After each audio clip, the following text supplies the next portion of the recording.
رسوله الكريم اما بعد فاعوذ بالله من الشيطان الرجيم بسم الله الرحمن الرحيم رب اشرح لي صدري ويسر لي امري واحلل عقدة من لساني يفقهوا قولي۔ السلام علیکم ورحمۃ اللہ وبرکاتہ۔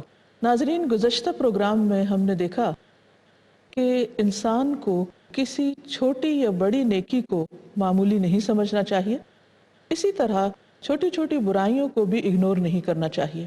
نیکیوں کے راستے میں سبقت کرنے کے لیے، دوڑنے کے لیے چھوٹی اور بڑی ہر طرح کی نیکیوں سے خود کو مزین کرتے رہنا چاہیے، لیکن یہ کام وہی کر سکتا ہے جس کا دل بڑا ہو، جس کی سوچ بڑی ہو اور جو اس بڑی جنت کی طلب رکھتا ہو۔ یہ کام وہی کر سکتا ہے جس کا دل تنگی سے پاک ہو۔ قرآن مجید میں اللہ تعالیٰ فرماتے ہیں وَمَن يُوقَ شُحَّ نَفْسِهِ فَأُولَئِكَ هُمُ الْمُفْلِحُونَ۔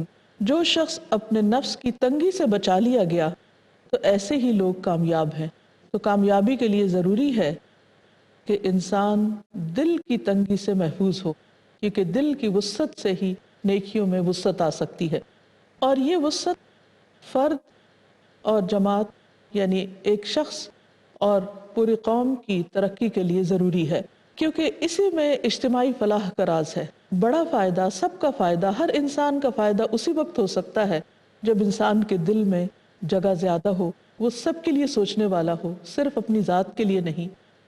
اس کے اندر خود غرضی نہ ہو، بخل نہ ہو، حرص نہ ہو، صرف اپنے لیے فائدہ سمیٹنے کا جذبہ نہ ہو، بلکہ وہ سب کے لیے بھلا چاہتا ہو، کیونکہ اسی میں اس کا اپنا بھلا ہے۔ جب انسان خود غرضی کی زندگی بسر کرتا ہے تو وہ اپنے فائدوں کو بھی محدود کر لیتا ہے، کیونکہ وہ صرف اپنے لیے خود ہی سوچ رہا ہے۔ جو شخص دوسروں کے لیے سوچتا ہے تو بہت سے لوگ اس کے لیے سوچنے والے ہو جاتے ہیں، جس سے وہ بڑی خیر پاتا ہے، دنیا میں بھی اور آخرت میں بھی انجام اسی کا بہتر ہے جو نفس کی تنگی سے بچا لیا جائے، شح سے بچا لیا جائے۔ قرآن مجید میں اللہ سبحانہ وتعالیٰ نے انصار کی تعریف کی ہے۔ سورۃ الحشر آیت 9 میں فرمایا وَالَّذِينَ تَبَوَّئُوا الدَّارَ وَالْإِيمَانَ مِن قَبْلِهِمْ يُحِبُّونَ مَنْ هَاجَرَ إِلَيْهِمْ وَلَا يَجِدُونَ فِي صُدُورِهِمْ حَاجَةً مِّمَّا أُوتُوا وَيُؤْثِرُونَ عَلَىٰ أَنفُسِهِمْ وَلَوْ كَانَ بِهِمْ خَصَاصَةٌ وَمَن يُوقَ شُحَّ نَفْسِهِ فَأُولَٰئِكَ هُمُ الْمُفْلِحُونَ۔ اور وہ لوگ جو ان مہاجرین سے پہلے ایمان لا چکے تھے، یعنی مدینہ میں انصار، اور یہاں دارالہجرت میں مقیم تھے، جو بھی ہجرت کر کے ان کے پاس آئے، مہاجرین مکہ سے، وہ اس سے محبت کرتے ہیں، یعنی جو بھی آیا اس سے محبت کرتے ہیں، اور جو کچھ انہیں دیا جائے وہ اپنے دلوں میں اس کی کوئی حاجت نہیں پاتے، یعنی انہیں کچھ لینے کی غرض نہیں، اور ان مہاجرین کو اپنی ذات پر ترجیح دیتے ہیں، پریفرنس دیتے ہیں، خواہ خود محتاج ہوں، خود ضرورت مند ہوں۔ اور جو شخص اپنے نفس کی تنگی سے بچا لیا گیا تو ایسے ہی لوگ کامیاب ہیں۔ تو اگر عملی طور پر ایسے لوگ دیکھنا ہوں تو تاریخ میں انصار کے کردار کو دیکھیں کہ کس طرح انہیں اسلام سے صرف اور صرف اللہ اور اس کے رسول صلی اللہ علیہ وسلم کی خوشنودی درکار تھی، دنیا کا مال و متاع یا عہدے اور منصب نہیں۔ قرآن مجید میں ایک اور مقام پر بھی انسان کو خبردار کیا گیا ہے کہ وہ کون سے اسباب ہیں جو انسان کے اندر خود غرضی اور بخل پیدا کرتے ہیں، اور وہ دراصل مال، اولاد، ازواج کی محبت ہے۔ فرمایا سورۃ التغابن آیت نمبر 15 اور 16 میں انما اموالکم و اولادکم فتنہ واللہ عندہ اجر عظیم فاتقوا اللہ ما استطعتم واسمعوا واطیعوا وانفقوا خیر لانفسکم ومن یوق شح نفسہ فاولئک هم المفلحون۔ بلا شبہ تمہارے مال اور تمہاری اولاد ایک آزمائش ہے، اور اللہ ہی ہے جس کے ہاں بڑا اجر ہے، لہٰذا جہاں تک ہو سکے اللہ سے ڈرتے رہو اور سنو اور اطاعت کرو اور اپنے مال خرچ کرو، یہ تمہارے لیے بہتر ہے۔ اور جو شخص اپنے نفس کی حرص سے بچا لیا گیا، شح سے بچا لیا گیا، تو وہی دراصل کامیاب ہے۔ نفس میں حرص اور شح اپنی ذات کے بعد اپنی اولاد اور ازواج کی وجہ سے ہوتا ہے۔ انسان اپنے خاندان کے بارے میں سب سے زیادہ کنسرنڈ ہوتا ہے اور سب کچھ اسی پر خرچ کر دینا چاہتا ہے، اور یہی چیز انسان کو دراصل بڑی خیر سے روکتی ہے. تو اس پر اللہ تعالیٰ نے وعدہ کیا کہ اللہ کے پاس اجر عظیم ہے، اور اجر عظیم اس وقت ہوگا جب انسان خیر بھی بڑے پیمانے پر کرے گا. اس خیر کا صرف اپنی ذات اور اس کے خاندان ہی سے تعلق نہیں ہوگا، بلکہ مسلمانوں اور انسانوں کی خیر و بھلائی کے لیے بھی انسان سوچے گا. ایک اور حدیث سے پتہ چلتا ہے، نبی صلی اللہ علیہ وسلم نے فرمایا کہ ان الولد مبخلۃ مجبنۃ، کہ اولاد بزدلی اور بخل کا سبب بن جاتی ہے. کہ جب انسان کے اپنے بچے ہو جاتے ہیں تو پھر ہر چیز وہ انہی کے لیے سنبھال کے رکھتا ہے، اور اسی طرح اس کے اندر پھر جب مال کی محبت زیادہ ہوتی ہے تو بزدلی بھی آتی ہے، اور ان چیزوں کی طرف جانے سے عموماً وہ رکتا ہے کہ جو اس کے لیے خیر و بھلائی کے دروازے کھول سکتی، کیونکہ اس میں رزق کا فیکٹر ہوتا ہے. اب سوال یہ پیدا ہوتا ہے کہ یہاں پر بخل کا لفظ استعمال نہیں ہوا، بلکہ ہر آیت میں ایک ہی لفظ شح کا استعمال ہوا ہے. اس کی وجہ یہ ہے کہ شح بخل سے بڑی چیز ہے. شح کا لفظی معنی ہوتا ہے روکنا، یعنی کسی بھی خیر اور بھلائی کو روکنا. اور کس وجہ سے روکنا؟ حرص اور لالچ کی وجہ سے. تو بخل اور حرص دو الگ الگ چیزیں ہیں، لیکن جب دونوں اکٹھی ہو جاتی ہیں تو وہ شح بن جاتی ہیں. کہ ایک طرف انسان خیر اور بھلائی سے روکتا بھی ہے اپنے آپ کو یا دوسروں کو، اور دوسری طرف اس کو اپنے لیے مختلف چیزوں کا لالچ بھی ہوتا ہے. وہ چاہتا ہے کہ سارا خیر اس کو ملے اور دوسروں کی طرف کچھ نہ جائے. یہ شح کتنی بری چیز ہے، اس کے بارے میں ہم عبد الرحمن ابن عوف کا عمل دیکھتے ہیں کہ ایک موقع پر وہ بیت اللہ کا طواف کرتے ہوئے ایک ہی دعا بار بار کر رہے تھے کہ اے اللہ مجھے اپنے دل کے بخل اور حرص سے بچا، اے اللہ مجھے شح سے بچا، اے اللہ مجھے اپنے دل کے بخل اور حرص سے بچا. اور اس سے زیادہ دعا نہیں کر رہے تھے، یعنی ایک ہی دعا بار بار ریپیٹڈلی مانگ رہے تھے. جب ان سے پوچھا گیا کہ یہی دعا کیوں کر رہے ہیں آپ، یعنی کچھ اور بھی مانگیے، تو انہوں نے کہا کہ اگر میں اپنے نفس کے بخل سے بچا لیا گیا تو نہ میں چوری کروں گا، نہ میں زنا کروں گا، اور نہ ہی کوئی اور گناہ کروں گا. تو اس سے یہ پتہ چلتا ہے کہ انسان جب حرص اور لالچ سے پاک ہوتا ہے تو بہت سی برائیوں سے بچ جاتا ہے. بہت سے مفسرین نے اس آیت کی تفسیر میں وَمَن یُوقَ شُحَّ نَفْسِهِ کے بارے میں کہا ہے کہ اللہ نے جس چیز کو لینے سے روکا ہے اسے نہ لے. یعنی شح کا معنی یہ ہے کہ جس چیز کو نہیں لینا چاہیے اس سے رک جائے، اور جس چیز کو دینے کا کہا ہے اسے نہ روکے. پس شح اللہ اور اس کے رسول کے حکم کے خلاف کام کا حکم دیتی. یعنی گویا انہوں نے شح کو اور بھی وسیع معنوں میں لیا ہے کہ اس کا تعلق اللہ اور رسول صلی اللہ علیہ وسلم کی نافرمانی سے ہے. اللہ نے ظلم کرنے سے روکا اور احسان کرنے کا حکم دیا، جبکہ شح ظلم کا حکم دیتی ہے اور احسان کرنے سے روکتی ہے. ابن تیمیہ کہتے ہیں کہ شح انسان کی شدید حرص کو کہتے ہیں. جو چیز اس کے پاس ہوتی ہے شح اسی کے بارے میں بخل کا سبب بنتی ہے. دوسروں کا مال لینے کی صورت میں ظلم کی وجہ بھی بنتی ہے. یہ حسد اور قطع رحمی کی وجہ بھی بنتی ہے. یعنی شح کے ساتھ بہت سی خرابیاں وابستہ ہیں. ایک اور مقام پہ کہتے ہیں کہ شح جب کسی آدمی میں ہوتی ہے، یعنی دل کی تنگی، تو اس کو حرص اور مال میں شدید رغبت ہوتی ہے اور دوسروں کے لیے عداوت اور ظلم پیدا ہوتا ہے. یعنی وہ کسی اور کو کچھ بھی دینا نہیں چاہتا، وہ ہر چیز کو، ہر خیر اور بھلائی کو صرف اپنی ذات تک رکھنا چاہتا ہے. تو اس لیے مال کا حریص ہونا اور مال سے شدید محبت رکھنا اگرچہ انسان کی کمزوریوں میں سے ہے، لیکن ان پر اسی وقت قابو پایا جا سکتا ہے جب انسان اس کے لیے دعا بھی مانگے، جیسے عبد الرحمن بن عوف مانگ رہے تھے، اور اس کی کوشش بھی کرے اور اپنے نفس کے خلاف جا کر کام کرے. یعنی جس چیز پر نفس تنگ ہوتا ہو اس چیز کو کرے. اسی طرح انسان کا پھر تزکیہ بھی ہوتا ہے. ایک اور چیز یہاں یہ یاد رہے کہ شح کا تعلق صرف مال سے نہیں ہوتا، بلکہ شح عادات میں بھی ہوتا ہے. مثلا انسان کے لیے مسکرانا صدقہ ہے. اب انسان اسمائل کرنے میں بھی بخل سے کام لے. جہاں وہ مسکرا سکتا ہے، جہاں وہ دوسروں کے لیے خیر و بھلائی کا ذریعہ بن سکتا ہے، وہاں انسان اپنے اوپر ایک مصنوعی روب طاری کر کے بیٹھا رہے اور دوسروں کو اپنی ذات سے خوشی کی بجائے تکلیف دے. پھر اسی طرح سلام نہیں کرتے ہوں، سلام کا بھی بخل ہے. ایک حدیث میں آتا ہے، ابو ہریرہ سے روایت ہے، نبی صلی اللہ علیہ وسلم نے فرمایا لوگوں میں سب سے بڑا بخیل وہ ہے جو سلام میں بخل کرے. بہت سے لوگ سلام میں پہل نہیں کرتے یا اگر کوئی ان کو سلام کرے تو وہ جواب دینے میں بھی ان کو مشکل ہوتی، جواب ہی نہیں دیتے۔ ہم نے دیکھا کہ اللہ تعالیٰ نے انصار کی مثال دے کر شح کی عادت کو واضح کر دیا کہ انصار میں شح نہیں تھا۔ کیوں؟ اس لیے کہ انہوں نے اپنی ہر چیز میں مہاجرین کو شامل کیا تھا، مال میں، باغات میں، گھر میں، حتیٰ کہ عبد الرحمن بن عوف اور سعد بن ربیع کے درمیان جو بھائی چارہ تھا، تو سعد کے بارے میں آتا ہے کہ انہوں نے حضرت عبد الرحمن بن عوف سے کہا کہ میں انصار میں سب سے زیادہ دولت مند ہوں، اس لیے آپ میرا آدھا مال لے لیں، میری 2 بیویاں ہیں، ان میں سے آپ جس کو چاہیں میں طلاق دوں گا، جب وہ عدت پوری کر لے تو آپ اس سے نکاح کر لیں۔ لیکن عبد الرحمن بن عوف کا اخلاق اور کردار کیا تھا؟ ان کی بھی نظر ان کے گھر اور مال پر نہیں تھی۔ وہ کہنے لگے بارک اللہ لک فی اہلک و مالک، اللہ تمہیں تمہارے گھر میں اور مال میں برکت عطا کرے، دلونی علی السوق، مجھے بازار کا رستہ دکھاؤ، یعنی میں خود کام کروں گا، محنت کروں گا۔ تو اس سے پتہ چلتا ہے کہ صحابہ کرام کے اخلاق اور کردار کس قدر اعلیٰ تھے اور وہ کس قدر دنیا کی محبت اور حرص سے خالی تھے۔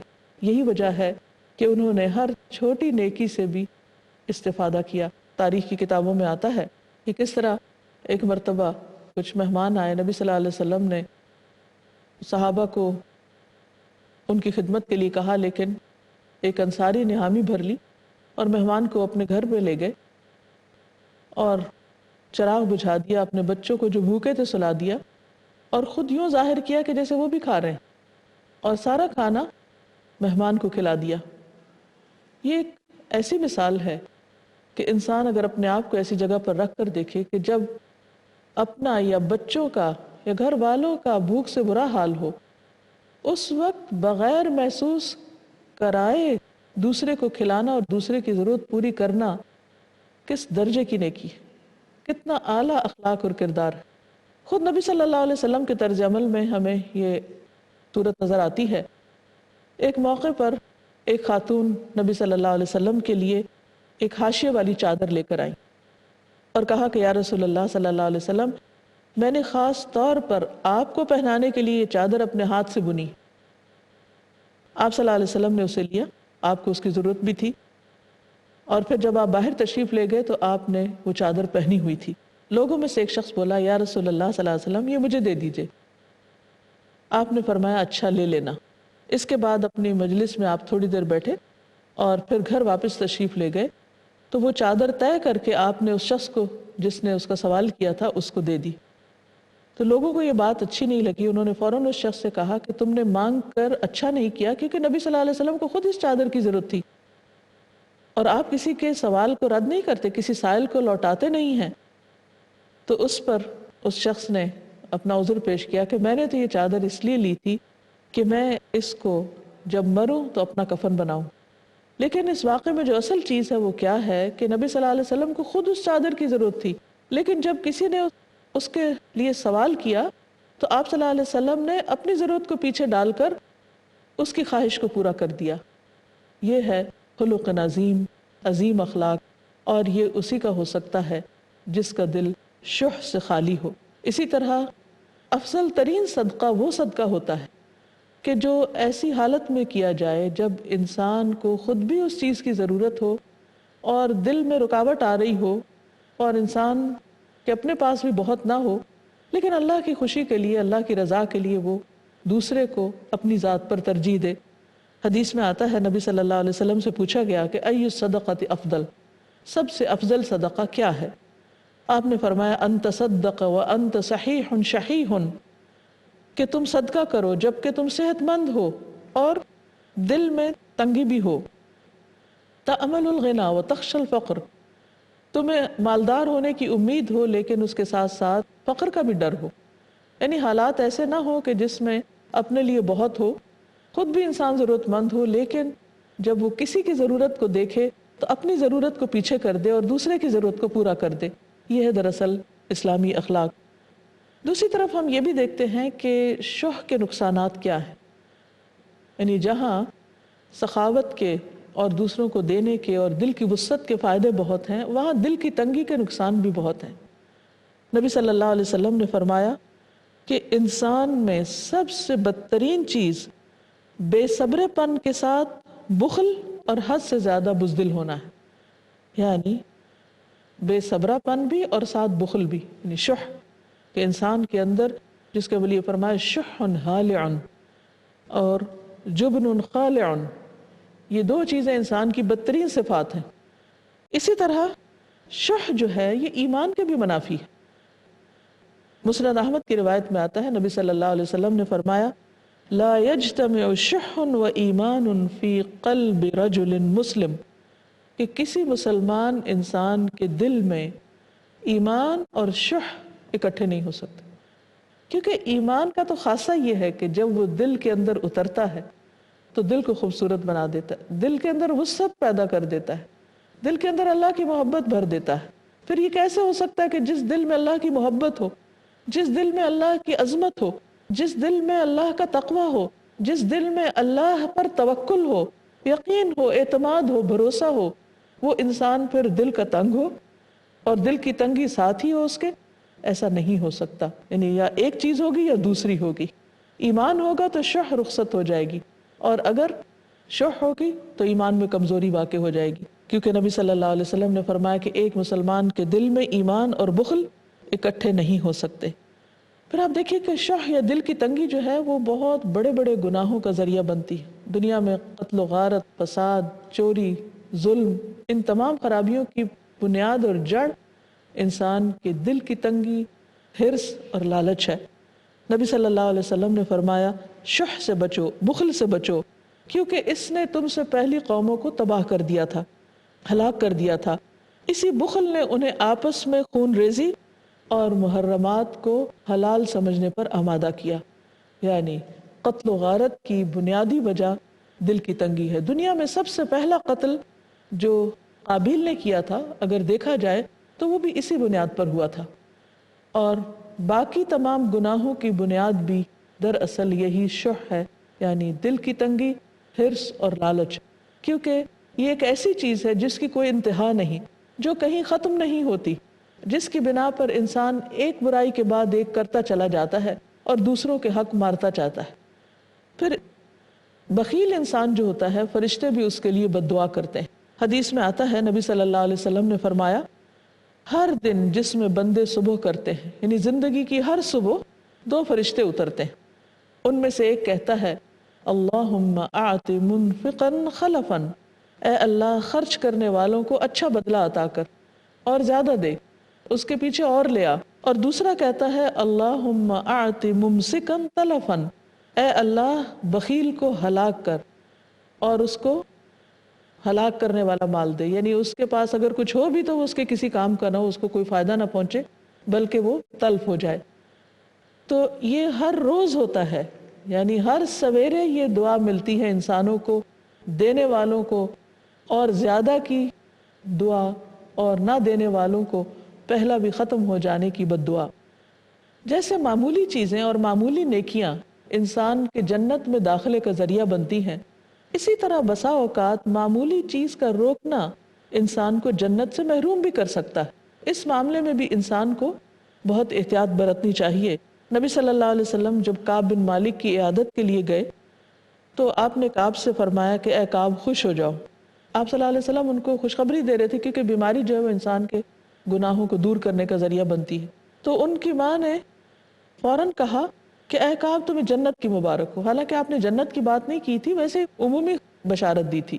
آپ صلی اللہ علیہ وسلم نے فرمایا اے ام کعب تمہیں کیا معلوم، شاید کعب نے کوئی بے مقصد بات کی ہو، یعنی ایسی لا یعنی لغو بات، بے فائدہ بات، اور اس پر پکڑ ہو جائے، یا پھر اس نے کسی ایسی چیز سے روکا ہو جو اسے غنی نہ کرتی ہو، یعنی معمولی چیز اللہ کے راستے میں دینے سے اس نے اپنے آپ کو روک لیا ہو۔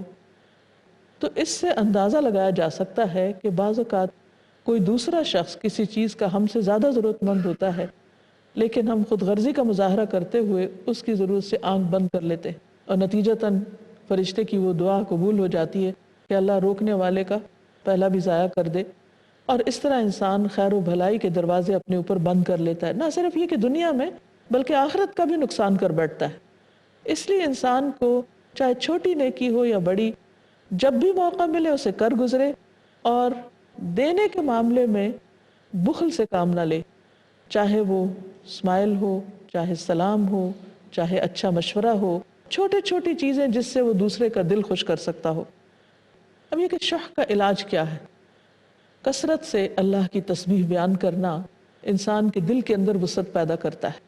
حدیث میں آتا ہے، نبی صلی اللہ علیہ وسلم نے فرمایا، جس سے مال خرچ کرنے پر بخل ہو، یا جو شخص مال خرچ کرنے پر بخیل ہو، یعنی اس کا دل نہ چاہتا اور اس کے لیے بہت ہی مشکل ہو کچھ کسی کو دینا، تو اسے کثرت کے ساتھ سبحان اللہ و بحمدہ پڑھنا چاہیے، کیونکہ یہ اللہ کے نزدیک اللہ کے راستے میں سونے کا پہاڑ خرچ کرنے سے زیادہ پسندیدہ ہے۔